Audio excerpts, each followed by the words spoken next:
Boa tarde, pessoal. Na aula anterior, vimos sistemas de duas partículas. Nessa aula, vamos ver sistemas um pouco mais complicados.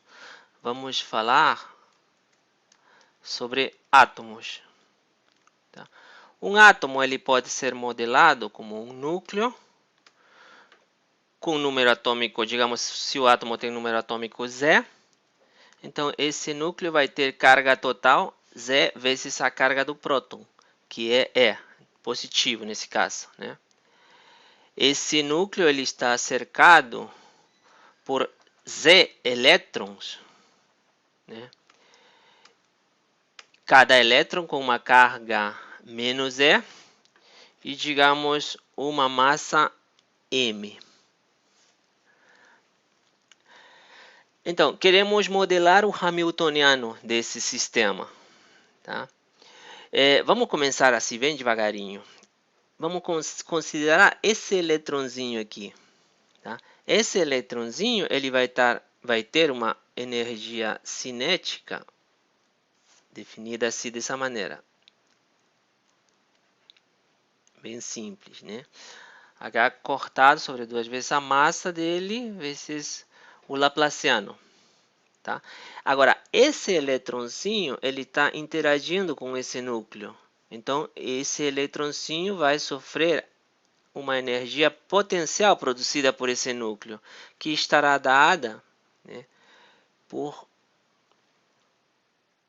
essa constante aqui, 1 sobre 4πy0.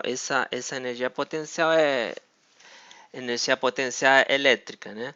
Vezes a carga do núcleo, vezes a carga do elétron, né? Agora teria um sinal negativo aqui, né? Por causa da carga do elétron, sobre a distância entre os dois. Digamos, se considerarmos esse núcleo aqui como a origem, então essa distância seria R, a posição desse elétron aqui. Vamos botar com outra cor para não ficar feio aqui. R. Tá? Então, essa seria a energia potencial, a hamiltoniana para esse eletronzinho. Né? Se somente ele existisse, se somente tivéssemos um núcleo. Mas temos Z elétrons.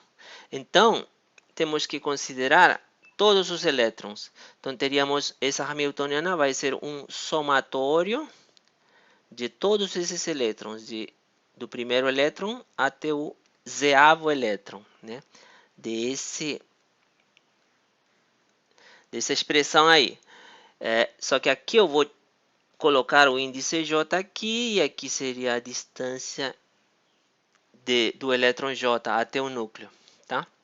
Mas está faltando outro termo. Esses elétrons, eles não interagem apenas com o núcleo, eles interagem também entre eles. Então vai ter um termo que considere a interação desses elétrons.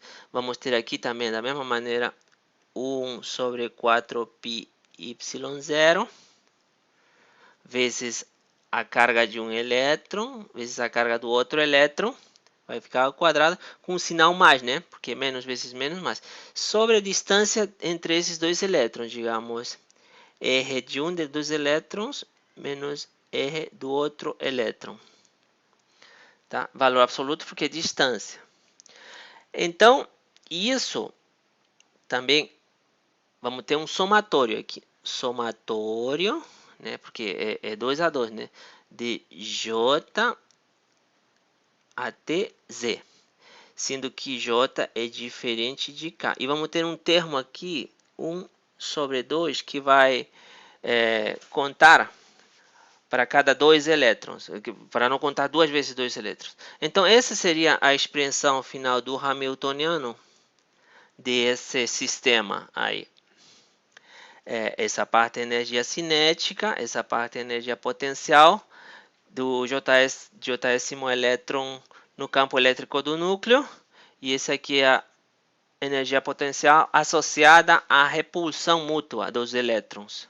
Então, agora o nosso problema é resolver esse hamiltoniano aqui, né? Lembrem da equação de Schrödinger, né? H vezes a função de onda tem que ser igual à energia vezes a função de onda. Então, essa função de onda agora vai depender da posição de todos esses elétrons aí, né? Temos Z elétrons, Z aqui, tá? Mas esses elétrons, eles são férmions idênticos. Então, deve-se cumprir que o estado completo que considera, né, a posição, essa parte aqui de posição, e também que considera o spin, o estado completo, que seria psi, R1, R2 e assim até RZ. Isso vezes o termo que considera o spin do elétron 1, do elétron 2 e assim até do elétron Z. Essa função de onda completa, né, ela deve ser antissimétrica em relação à troca de dois elétrons, tá?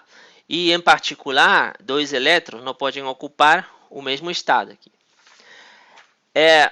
Infelizmente, essa equação aqui, ela somente pode ser resolvida com exatidão para o caso do hidrogênio. Para átomos de número atômico maior que 1, né, essa equação não tem solução. Não tem solução exata, tá? Nesses casos, a gente precisa aplicar métodos de aproximação, os quais, alguns deles, vamos ver no transcurso dessa matéria. Mas agora, o que vamos fazer por enquanto é esboçar algumas propriedades, algumas características qualitativas das soluções quando ignoramos esse termo aqui. A gente vai ignorar esse termo aqui da repulsão eletrônica. Então, primeiro vamos fazer isso para o caso do hélio, tanto para o estado fundamental como para seus estados excitados, e depois vamos aplicar isso para átomos de maior número atômico. Eu vou apagar aqui.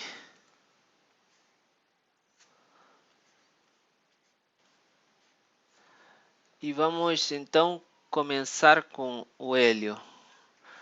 O átomo de hélio, ele vai ter dois termos iguais a esse aqui, um para cada elétron, e apenas um termo de repulsão entre esses dois elétrons.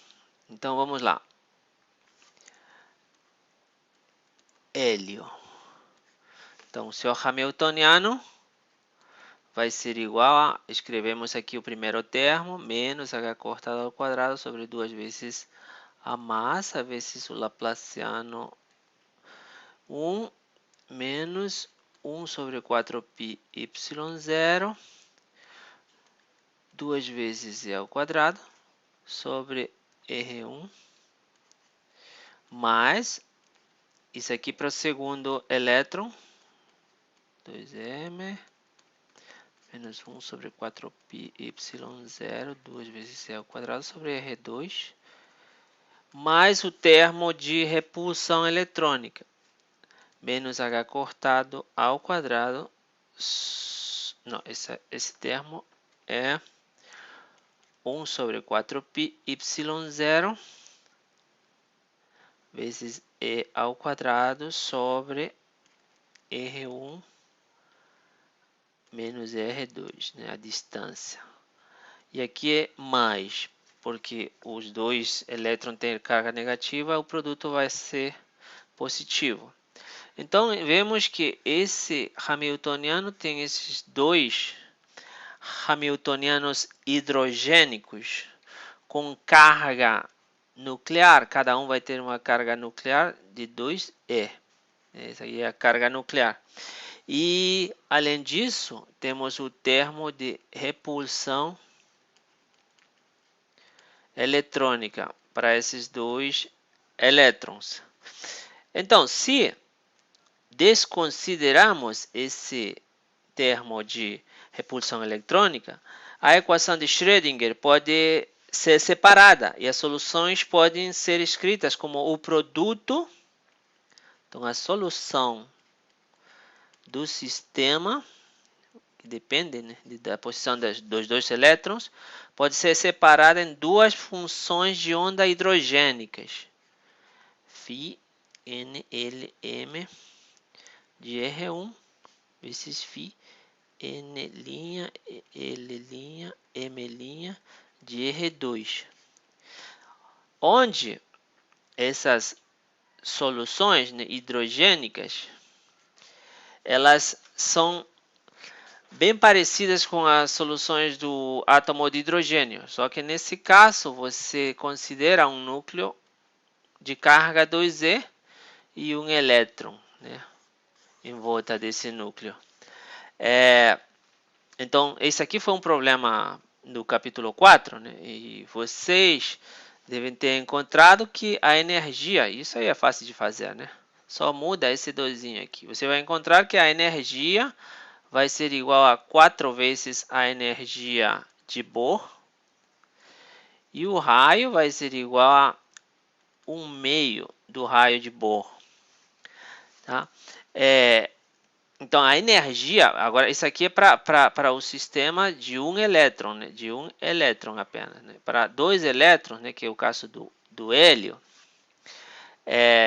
você vai ter que a energia do sistema vai ser igual a 4 vezes a energia de cada um. Ou a energia, como já está 4 aqui considerado, né? Estou só colocando 4 para fora, vai ser 4 vezes a energia de cada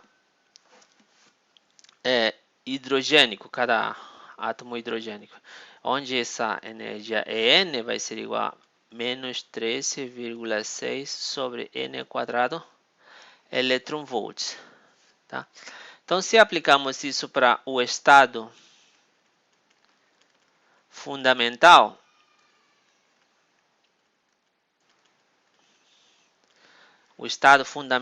do hélio, então eu vou denotar assim, vou colocar um zerinho aqui, que depende de R1, que depende de R2. Isso vai ser igual ao produto de dois estados fundamentais hidrogênicos. Aqui. R1, Psi 100, R2. Isso vai ser igual a 8 sobre π vezes A ao cubo e elevado a menos 2 vezes R1 mais R2, tudo sobre A. A energia desse estado fundamental do hélio, então, é zero, aplicamos aqui, vai ser igual a 4 vezes, aqui seria 2 vezes menos 13,6 electron-volts, e isso vai dar menos 109 electron-volts. Tá? Como essa função aqui, ela é simétrica. Esse aqui, né? Esse aqui é simétrica, você pode verificar graficando ela. Como ela é simétrica, então o termo que contém o spin, né, ele vai ter que ser antissimétrico. E antissimétrico então esse aqui a gente está tratando do estado fundamental, né? Então esse estado fundamental ele vai ter que ser singleto, por causa que esse cara é simétrico, né? Então o termo que contém o spin tem que ser antissimétrico. E por isso ele só pode ser singleto. Né? Experimentalmente tem se confirmado que realmente esse estado fundamental do hélio ele é singleto. Então, experimentalmente, isso aqui é singleto, ok. Mas a energia, vamos botar aqui separadinho, mas a energia medida, né, experimentalmente, tem dado menos 78,975 electron-volts, que está bem distante desses aqui 109 electronvolts aqui, né? Mas por que isso? Porque não estamos considerando esse termo aqui de repulsão eletrônica. Se considerássemos esse termo, e olha que ele é positivo, se considerarmos esse termo, então esse valor aqui que temos encontrado antes, de menos 109 electronvolts, ele vai, após a correção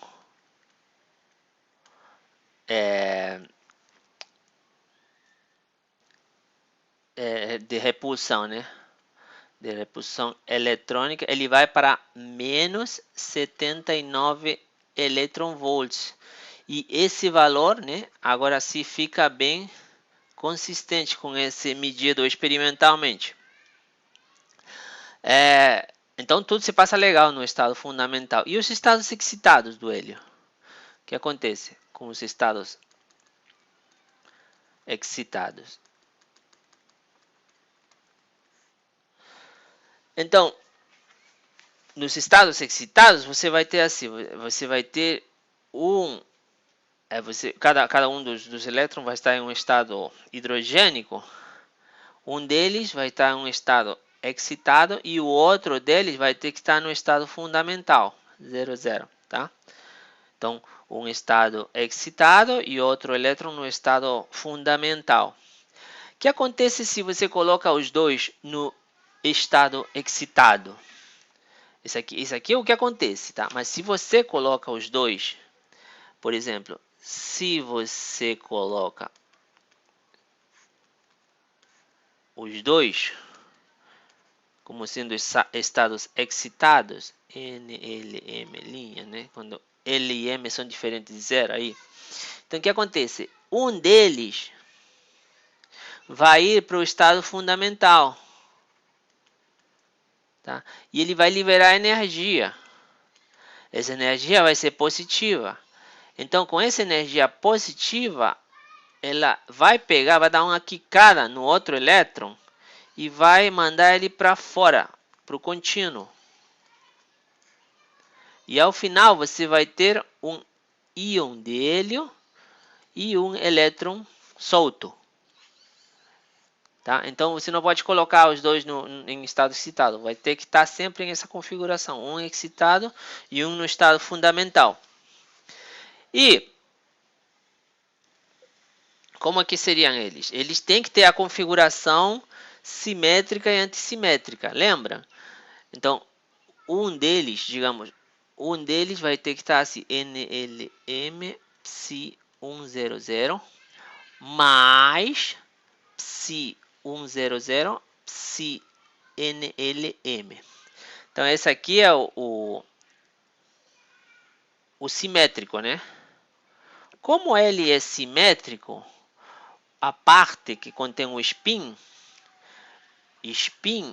ele vai ter que ser antissimétrico, né? Porque isso aqui é simétrico, tá? Então esse aqui vai estar no estado singleto. E esse estado é chamado de parahélio.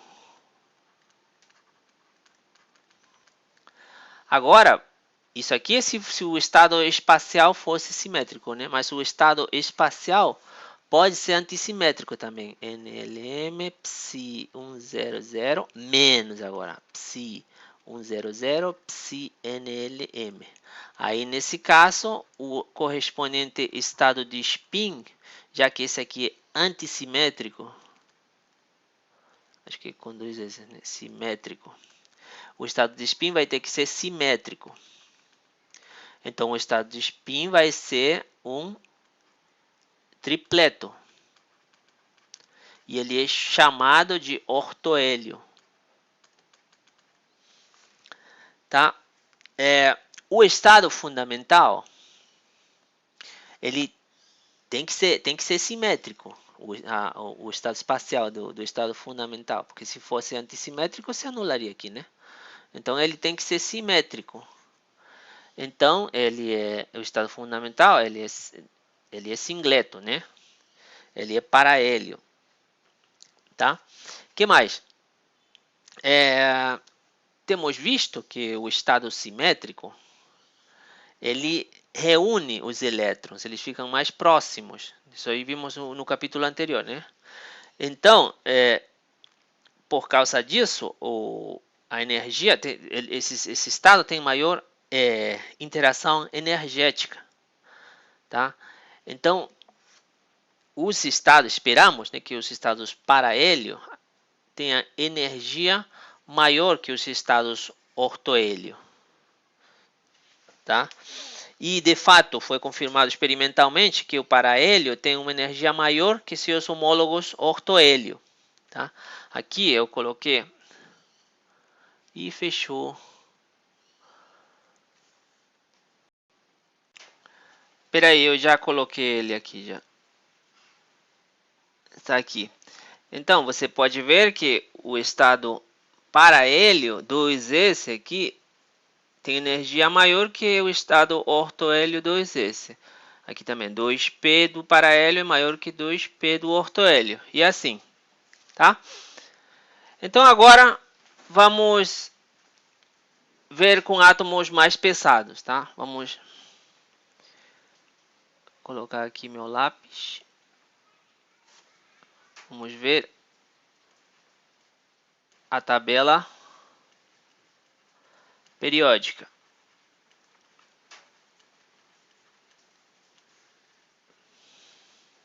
Tá? Para átomos mais pesados, podemos fazer uma primeira aproximação ignorando também os termos de repulsão eletrônica. Então, nesse caso, os elétrons individuais eles vão ocupar estados hidrogênicos N, L, M. Isso aqui é para os elétrons, né, ocupam esse estado hidrogênico. Tá? E esses estados, então, vou botar para aqui desse lado, os chamamos de orbitais. Orbitais. Tá? E os elétrons, eles estão ocupando esses orbitais em volta de um núcleo de carga Z vezes E positivo, né? Um potencial coulombiano que afeta os elétrons. Se os elétrons fossem bósons,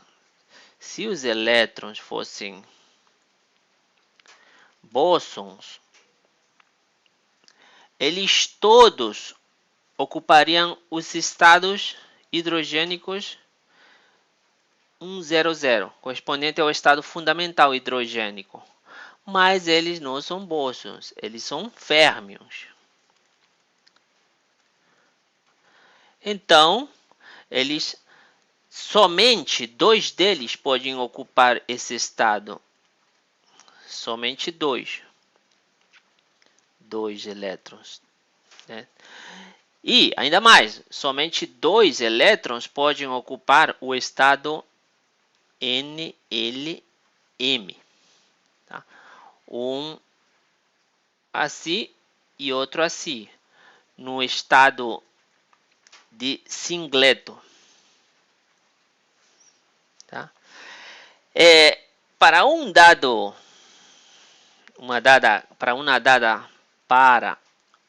uma camada N, vamos a ter N ao quadrado funções hidrogênicas. Cada uma, e todas elas, dessa camada, né, todas elas vão ter energia EN, porque a energia depende desse número N, né? Então, temos N ao quadrado funções hidrogênicas, e para cada um desses temos dois elétrons, um up e um down, né? Então, vamos ter, ao final, 2 vezes N ao quadrado elétrons para uma dada camada N. Então, digamos, para a camada 1, vamos ter 2 vezes 1 ao quadrado, isso vai dar 2 elétrons. Para n igual a 2, vamos ter 2 vezes 2 ao quadrado igual a 8 elétrons. Para a camada 3, vamos ter 3 ao quadrado, isso aí dá 18 elétrons. Para a camada 4, 2 vezes 4 ao quadrado, 16, 32 elétrons. O seguinte, 50. O que acontece? Na tabela periódica, as linhas horizontais correspondem ao preenchimento de cada camada, tá? Então, se isso fosse verdade, então as linhas horizontais teriam esses tamanhos assim. 2, 8, 18, 32, 50, né? O tamanho de uma linha horizontal. Eu tenho aqui uma tabela periódica que eu baixei por aqui. Deixa eu ver aqui. Então, aqui, ó. O que vemos, na verdade, é que a primeira camada tem 2, a segunda tem 8, a terceira tem 8, a quarta tem 18. Então, está diferente. Cadê? Está diferente.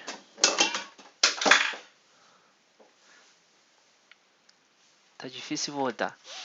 Então, a primeira, na tabela periódica, a primeira tinha 2, a segunda tinha 8, a terceira tinha 8 de comprimento. A quarta tinha 18. A quinta vai ter também 18, tá? Vamos ver que isso é por causa da repulsão eletrônica. Aquele termo que estamos ignorando toda hora, tá? Vamos tentar entender isso. No caso do hélio, o hélio tinha 2 elétrons, né? Então, ele vai preencher a primeira camada. Ela está toda preenchida. Ele preencheu, tá aqui a primeira camada. Depois vem o lítio. O lítio tem 3 elétrons. Então, ele vai preencher a primeira camada. Agora, a segunda camada, n igual a 2, ele preenche, né? Desses 3, 2 preenchem essa primeira camada. Mas você tem ainda um elétron, né? Ele vai para a segunda camada. Só que na segunda camada você tem os seguintes momentos angulares possíveis: o 0 e o 1. Tá? E ambos têm a mesma energia, né? Porque a energia depende desse 2 aqui. Tá? Mas o que acontece? Por causa do termo de repulsão, né?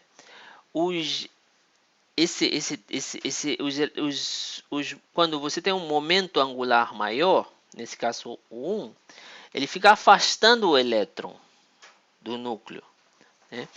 E por causa disso, né, os elétrons internos eles vão blindar esse núcleo e o cara que está mais afastado do núcleo, ele vai ter maior energia.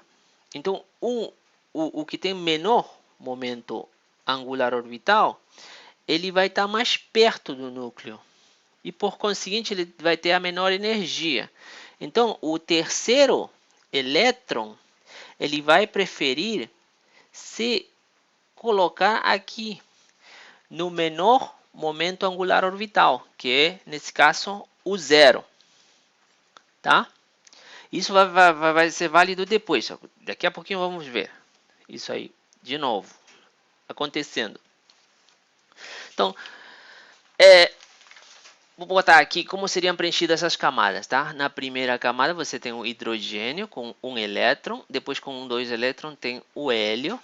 Isso aqui corresponde à camada N igual a 1. Depois vem a camada igual a 2 com 3 elétrons, que corresponde ao lítio, 4 que corresponde ao berílio e assim até 10 elétrons que corresponde ao neônio, tá? Isso aqui corresponde a N igual a 2, a segunda camada.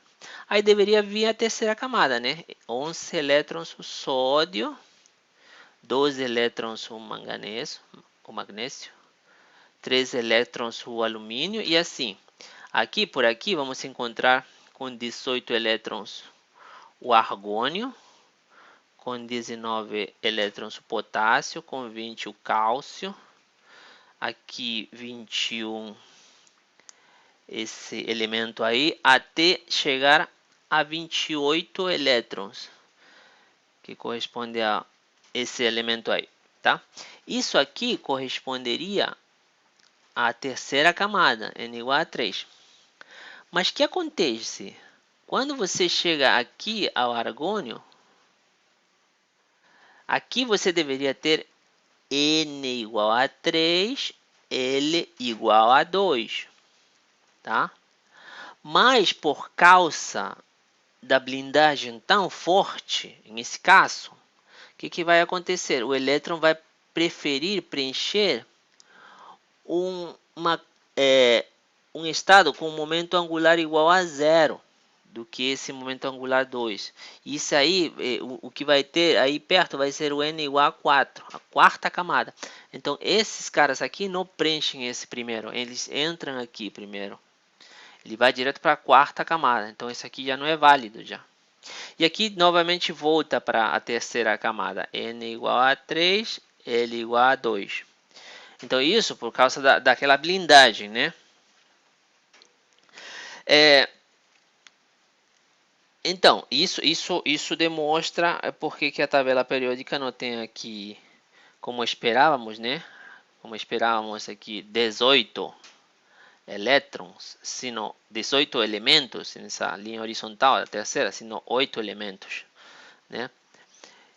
Mas aqui podemos falar também sobre a nomenclatura antiga.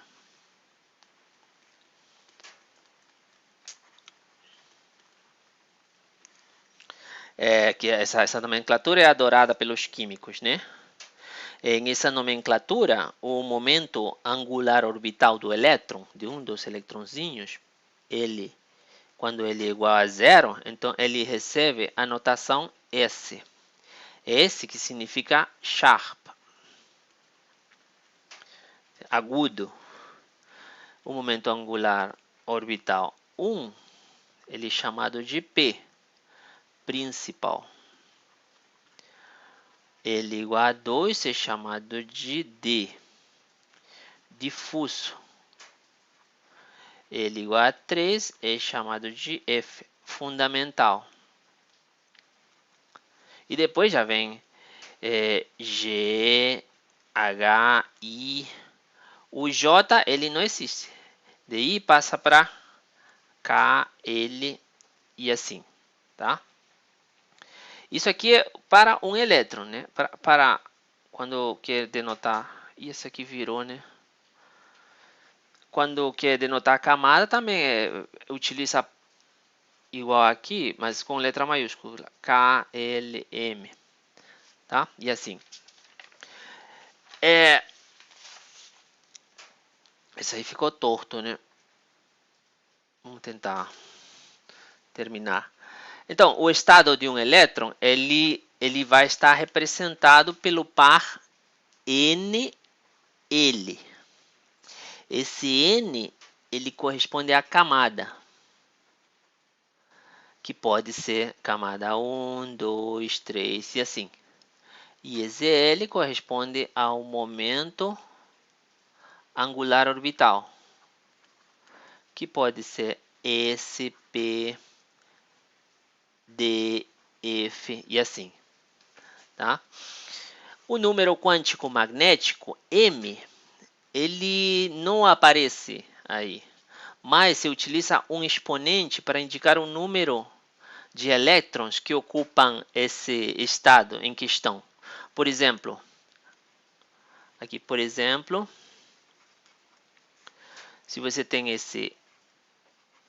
essa configuração aqui, 1s2, 2s2, 2p2, tá?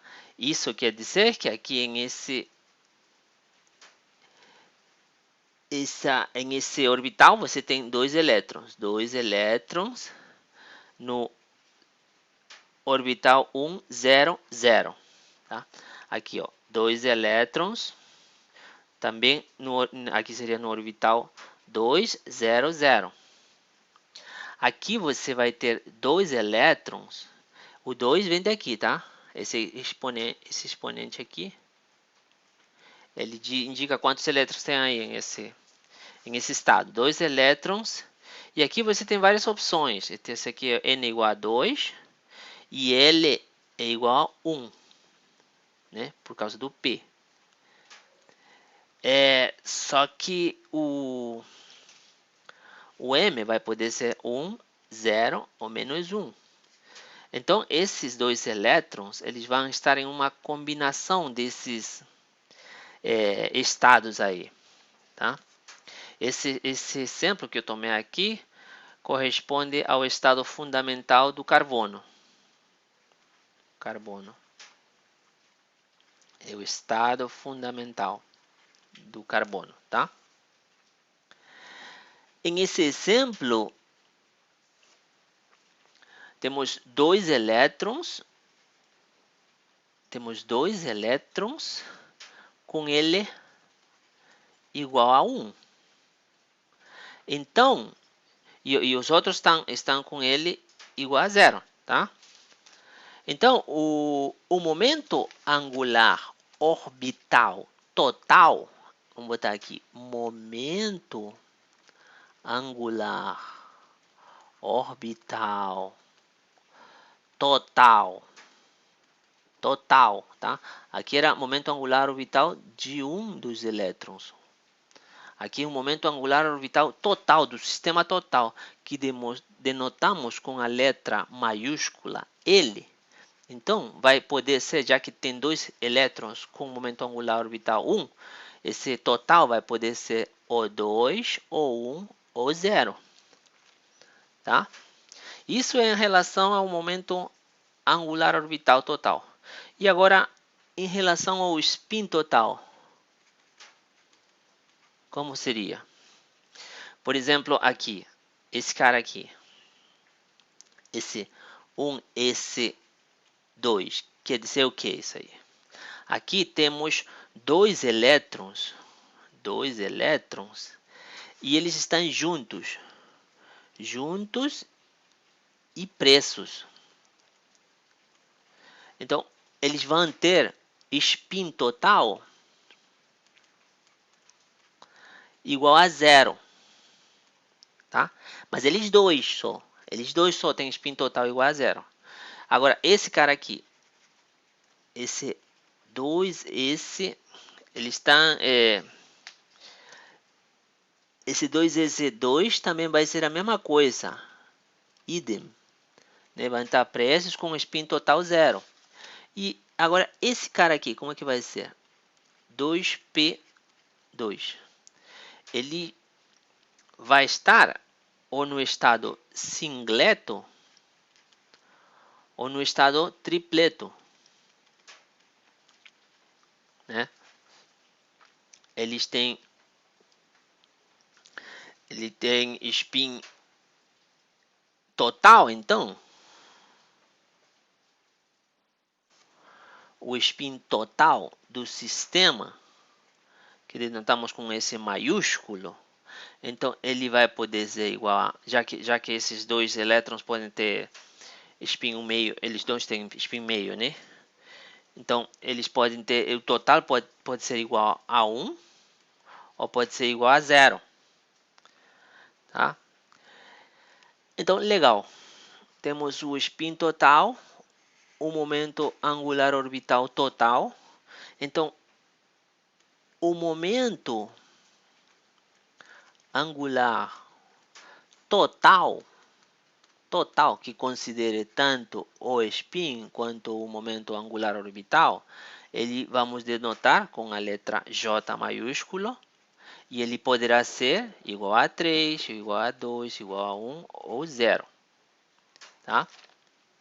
Existem regras que ajudam a esclarecer quais serão esses totais, esses valores totais para um determinado átomo. Por exemplo, as regras de Hund, né? E o resultado estaria dado pela expressão expressado da seguinte maneira, né? Assim, L J, e aqui 2 vezes S mais 1, tudo maiúsculo, né? S e J, aí seriam números. E ele está expressado em letras, né? Letras maiúsculas. Maiúsculas.